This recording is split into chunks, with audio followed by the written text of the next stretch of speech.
Hello friends, आज हम हिमालय की बेटियां का फुल समरी करेंगे।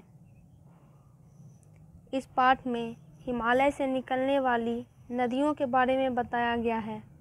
हिमालय की सिराओं से निकलती हुई वे कैसे अपना रूप परिवर्तन करती है, यही लेखक ने दर्शाया है। लेखक जब दूर से हिमालय की गोदी से निकलती नदियों को देखता था तो वे उसे बहुत सुंदर प्रतीत होती थी। उनका स्वरूप एकदम गंभीर, शांत और अपने आप में मस्त दिखाई देता था। वे शिष्ट महिला की भांति दिखती थी। लेखक के मन में उनके प्रति बहुत आदर और श्रद्धा का भाव था। जब वह उनमें डुबकियां लगाता है तो ऐसा प्रतीत होता है जैसे माँ, दादी, मौसी या मामी की गोद में खेल रहा हो। अर्थात नदियों के साथ लेखक की आत्मीय भावना जुड़ी थी।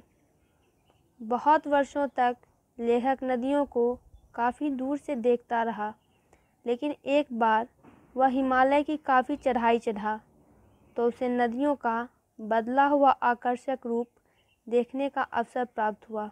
उसे बहुत हैरानी हुई। पर्वतों के मध्य तो गंगा, यमुना, सतलुज कितनी दुबली पतली दिखती है, लेकिन समतल धरातल यानी मैदान पर पहुंचते ही विशाल रूप में बदल जाती हैं। इनका उछलना कूदना, खिलखिलाना, भाव भंगिमाएँ बनाना और उल्लास सब समाप्त हो जाता है। अर्थात जब नदियाँ पहाड़ों से निकलती है तो जल की धाराओं के रूप में तेजी से बहकर वह खूब शोर करके अनेक स्वरूप बदलकर उत्साह से परिपूर्ण आगे बढ़ती हैं। वे बिल्कुल अल्हड़बाला की भांति प्रतीत होती है, लेकिन मैदानों में आते ही विशाल और शांत रूप में बहने लगती हैं। लेखक को लगता है कि कोई सुंदर कन्या या कली भी इतना आकर्षित नहीं करती जितना यह हिमालय की बेटियां करती है। लेखक को यह समझ नहीं आता कि निरंतर शांत स्वरूप में आगे बढ़ती नदियों का लक्ष्य क्या है। ये किससे मिलने की चाह में आगे की ओर बढ़ती जा रही है।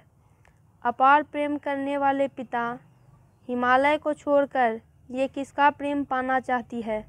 जिस प्रकार बेटियां ससुराल जाने के समय मायके की हर चीज़ जिसे वे प्रेम करती है खुशी खुशी छोड़ जाती है, उसी प्रकार ये हिमालय की बेटियां भी बर्फ़ से ढकी पहाड़ियाँ, पौधों से भरपूर घाटियाँ, गहरी गुफाएं, हरी भरी घाटियाँ, सब कुछ छोड़कर समुद्र की ओर बढ़ जाती है।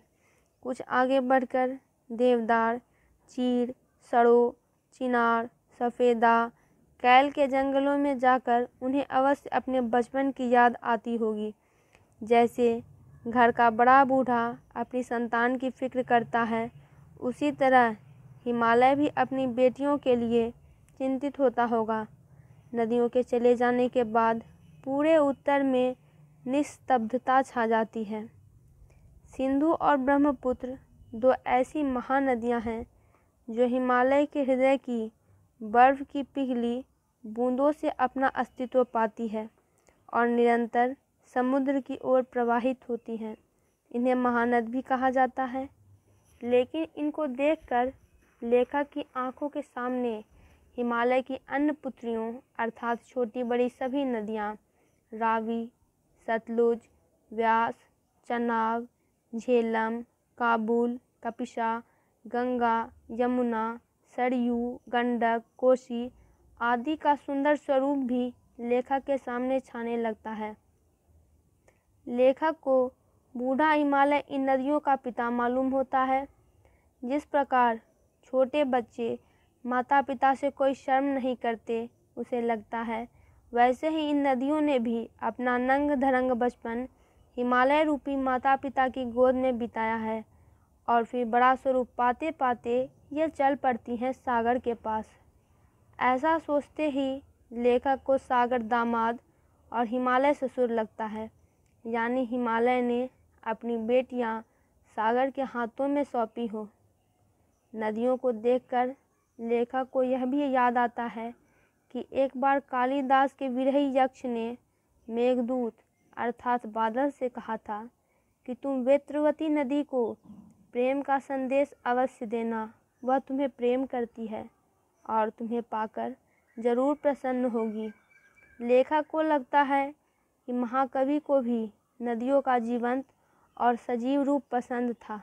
वास्तव में पहाड़ों से निकलती नदियाँ व समतल धरातल पर बहती नदियों को जो भी देखेगा वह दोनों में अत्यधिक अंतर पाएगा, क्योंकि पहाड़ों पर बहने वाली नदियाँ तो अल्हड़ बच्चों के रूप में दिखाई देती है, वह मैदानों में बहती नदियाँ अपने आप में मस्त नवयौवना के रूप में सभी को आकर्षित करती हैं। काका कालेलकर ने नदियों को लोक माता का रूप दिया, क्योंकि ये सर्वस्व कल्याण ही करती है। कुछ कवियों ने इन्हें प्रेयसी अर्थात प्रेमिका माना है और कितने ही कवियों ने इन्हें बहन का स्थान भी दिया है। एक बार लेखक स्वयं मन से बहुत उचाट था यानी उदास था, तो तिब्बत में सतलुज के किनारे जाकर बैठा। पाँव पानी में लटका दिए तो थोड़ी देर में तन और मन ताज़ा सा प्रतीत होने लगा और लेखक कह उठा, सतलुज बहन तुम्हारी जय हो, तुम्हारा स्वरूप बहुत प्रिय है, तुमसे तो हृदय प्रसन्न हो, सारी खुमारी अर्थात आलस दूर हो गया। मैं तुम पर बलिहारी जाता हूँ, तुम पुत्री हो और यह हिमालय तुम्हारा पिता। पिता हिमालय चुपचाप रहकर भी तुम्हारे लिए चिंतित है। प्रकृति तो नर्तकी के समान है, इसी प्रकृति के प्रांगण में हिमालय अपनी अद्भुत और अनुपम छटा बिखेर रहा है। हे सतलुज बहन तुम्हारी जय हो। तो दोस्तों, हिमालय की बेटियां का फुल समरी कंप्लीट हुआ। आप इस चैनल पर हिंदी, इंग्लिश, सोशल साइंस के वीडियोस देख सकते हैं। इससे रिलेटेड वीडियोस के लिए चैनल को सब्सक्राइब करें और वीडियो को लाइक और शेयर करें। वीडियो कैसी लगी कमेंट बॉक्स में ज़रूर लिखें।